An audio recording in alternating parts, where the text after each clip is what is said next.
시청자 여러분 안녕하십니까? JTBC 아침 뉴스입니다. 오늘은 대체로 맑고 건조한 날씨 속에 바람이 강하게 불겠습니다. 현재 전주와 정읍 등 9개 시군에는 건조주의보가 내려져 있어 화재 예방에 각별한 주의가 필요합니다.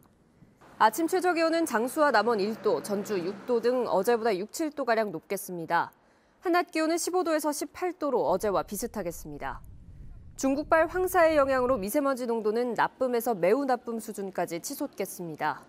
주말인 내일 아침엔 반짝 추위가 찾아오겠고 일요일에는 한 차례 비가 오겠습니다.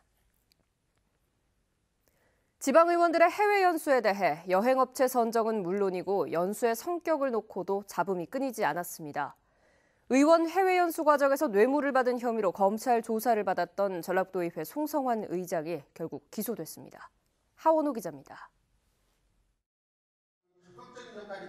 뇌물 혐의로 검찰 수사를 받아온 송성환 전라북도의회 의장이 결국 법정에 서게 됐습니다. 도의회 행정자치위원장이던 지난 2016년 9월 의원들의 동유럽 해외 연수를 앞두고 일정을 주관한 여행사 대표 조모 씨에게 우리 돈 650만 원과 1,000유로를 받은 혐의입니다. 여행사 대표 조 씨는 검찰 조사에서 송 의장이 의원들이 내야 할 자부담금 350만 원을 대신 내주고 여행 경비도 필요할 것 같아 돈을 건넸다고 진술했고 송 의장 역시 이 돈을 자부담금 대납과 여행 경비로 사용했다고 해명한 것으로 알려졌습니다. 500만 원을 받아 현지 가이드에게 전달했을 뿐이라는 그동안의 해명이 거짓이었음을 스스로 밝힌 셈입니다. 그러나 송 의장과 조 씨는 여행사 선정과 관련이 없는, 그러니까 대가성은 없는 돈이라고 주장하고 있습니다. 송 의장은 검찰 조사에서 성심성의껏 소명했지만 기소 결정이 이루어져 유감스럽다며 법정에서 결백함을 밝히겠다고 했습니다. 검찰은 그러나 여행사 선정 권한이 있는 상임위원장이 돈을 받은 건 의심의 여지가 없는 뇌물이라고 일축했습니다. 현직 도의회 의장이 뇌물을 받은 혐의로 법정에 서게 되면서 이제 스스로 거취를 결정해야 하는 것 아니냐는 지적이 나오고 있습니다. JTBC 뉴스 하원호입니다. 익산의 한 대학가 원룸촌에서 임의 경매가 진행돼 100명이 넘는 세입자가 보증금을 떼일 처지에 놓였다는 소식 전해드렸었죠. 상당수의 피해자들은 대학생이었는데요. 전세 계약을 할 때 중개업소에서 원룸의 권리관계에 대해 정확한 설명을 듣지 못한 것으로 드러났습니다. 주혜인 기자입니다.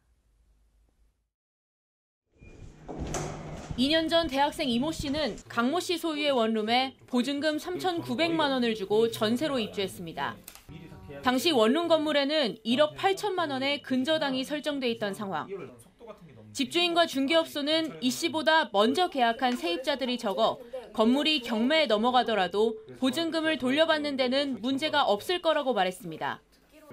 그런데 지난달 초 건물이 임의 경매 통보를 받았고 등기부등본을 확인한 결과 이 씨보다 우선순위로 보증금을 돌려받을 수 있는 세입자는 8명이었습니다. 전세 세입자가 별로 없고 월세 세입자가 많으니까 저보고 선순위가 될 것이다 해서 보증금에 문제가 없을 것이다라고 한 게 실제와 달랐던 상황이고, 중개업소는 원룸에 대한 직접적인 확인 없이 집주인 말만 믿었다며 잘못을 인정했습니다. 기존 계약서로 확인을 못한 점, 그다음에 임대인의 설명에 그냥 의존한 점, 그 점은 제가 인정을 하죠. 강 씨 소유의 원룸에 입주했다가 피해를 본 세입자 가운데 상당수는 다른 중개업소에서도 충분한 정보를 받지 못했다고 주장합니다. 경매에 넘어갔을 때 이제 내가 몇 번째로 돈을 받을 수 있다는 그런 것들을 설명해줘야 되는데 그런 정보가 없이 저는 계약을 했어요. 공인중개사법에 따라 중개업소는 세입자에게 선순위 계약자, 보증금 액수 등 건물의 권리관계에 대해 정확하게 설명해야 합니다. 계약할 때 세입자에게 주는 중개대상물 확인 설명서에는 이 같은 내용을 기재해야 합니다. 중개업자가 임대인에게 요구해가지고 실제로 전입세 열람표에 몇 명의 임차인이 거주를 하고 있는지를 확인을 해야 됩니다. 경찰은 이번 사건의 예상 피해 규모가 클 것으로 보고 집주인 강 씨뿐만 아니라 가족들이 가담한 정황에 대해서도 수사를 진행할 계획입니다. JTBC 뉴스 주혜인입니다. 정부가 1년 전에 군산을 고용위기 지역으로 지정했는데 이를 1년 연장했습니다. 단기적으로나마 고용 충격을 줄여줄 정부 지원이 끊기지 않게 됐습니다. 권대성 기자입니다. 군사는 조선소 가동 중단에 이어 지난해 GM 공장까지 문을 닫았습니다. 정부는 충격을 줄이고자 1년 전 군산을 고용 위기 지역으로 1년간 지정했습니다. 실직자 직업훈련과 재취업, 생계 안정, 그리고 사업주 고용 유지 지원을 확대하고 희망 공공근로 같은 단기 일자리 사업도 진행했습니다. 하지만 고용 상황은 여전히 나쁩니다. 지난해 하반기 군산의 고용률은 53.1%, 전국 154개 시군 가운데 두 번째로 낮았습니다. 고용보험 가입자도 1년 전보다 1.38% 증가에 그쳐 전국 평균에 미치지 못했습니다. 이동직이라도 또 몸으로 하는 일이라도 하고 기다리고 좀 더 찾아보고 그런 적이더라고요. 정부가 군산을 내년 4월까지 1년 더 고용 위기 지역으로 지정했습니다. 조선소가 언제 재가동될지 모르고 새 주인을 찾은 GM 공장은 이르면 2년 뒤에나 가동이 예상되는 가운데 1년이 남아 정부 지원이 끊기지 않게 됐습니다. 실업자들의 취업 지원 대책, 재취업 전환, 공공근로, 희망근로 사업을 차질 없이 또 이어서 추진해 나가는 부분, 이런 부분들이 되겠고. 전라북도는 단기적인 고용 지원과 더불어 GM 공장 등을 활용한 지속 가능한 일자리 창출에도 힘을 쏟기로 했습니다. JTB 뉴스 권대성입니다. 수소차는 전기차와 함께 차세대 자동차로 주목받고 있습니다. 수소 충전소를 설치하고 수소차를 보급하는 사업이 늦었지만 전북에서도 시작됐습니다. 송창용 기자가 보도합니다. 전라북도가 현대자동차와 손잡고 오는 11월까지 완주군에 58억 원을 들여 수소 충전소를 건립하기로 했습니다. 전북의 첫 번째 수소 충전소입니다. 승용차뿐만 아니라 버스와 화물차까지 충전할 수 있는 전국 최대 규모입니다. 전북을 친환경차의 어떤 메카로 같이 한번 만들어보자, 육성시켜보자 라는 데 뜻을 같이 함께 한데 큰 의의가 있다고 봅니다. 울산과 부산, 광주 등 다른 시도보다 늦게 수소차 보급 사업을 시작한 전라북도는 이를 만회하기 위한 작업에 돌입했습니다. 올해 정부 추경에서 사업비 90억 원을 더 확보해 충전소 3곳을 더 짓기로 했습니다. 또 수소차 보급 대수를 10대에서 210대로 크게 늘리기로 했습니다. 전라북도는 장기 계획으로 2030년까지 수소 승용차 14,000대와 수소버스 400대를 보급하고 충전소 24곳을 건립할 계획입니다. 새만금 재생에너지를 기반으로 해서 수소 생산 기지를 구축하고요. 또 여기 전주 완주에 있는 상용차를 기반으로 해서 수소 상용차 산업을 일으킬 예정입니다. 이제 첫 발을 뗀 전북의 수소차 육성 사업.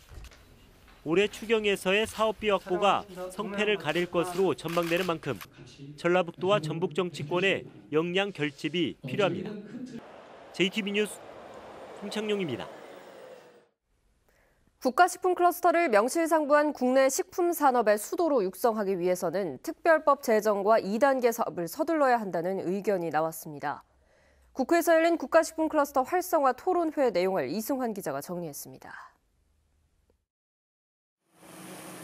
현재 익산 국가식품 클러스터의 분양률은 43%. 60여 개의 업체들이 둥지를 틀고 생산과 연구에 착수했지만 국내 식품 산업의 거점이 되려면 아직은 가야 할 길이 멉니다. 발제에 나선 경기대 김기표 교수는 식품 클러스터를 체계적으로 육성하려면 예산과 세제 지원 특례 등을 담은 특별법을 하루빨리 제정해야 한다고 말했습니다.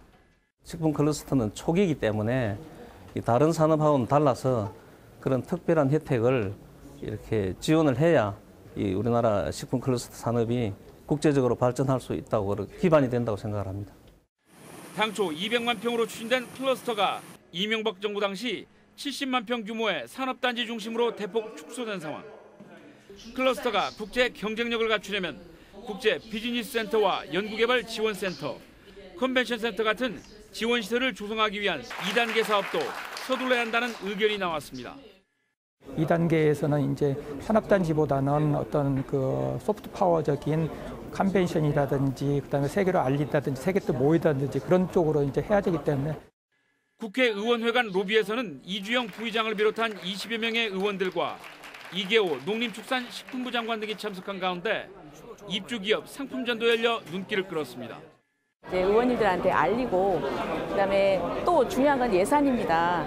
그래서 예산을 또 우리 정부에서 잘 마련해서 지원할 수 있도록.